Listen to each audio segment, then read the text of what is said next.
नमस्ते, स्वागत छ वान्डर नेपालमा। अहिले हामी छौँ काठमाडौँको बौद्ध स्तूपा होइन। वाउ छ, दामी छ, बबाल छ होइन। त्यसपछि यहाँ चाहिँ भक्तजनहरू चाहिँ प्रार्थना गर्दै परिक्रमा गरिराख्नु भएको छ।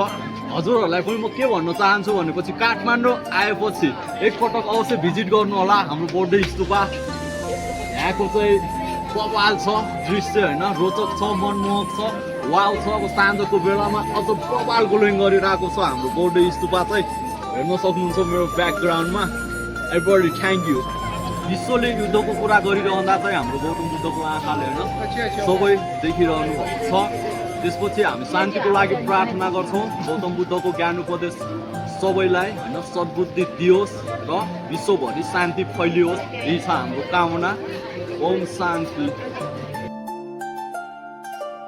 हाम्रो यो फर्फराइरहेको झन्डा शान्तिको प्रतीक हो। हाम्रो स्तूपा शान्तिको प्रतीक हो। हाम्रो देश नेपाल नै शान्तिको प्रतीक हो। Thank you.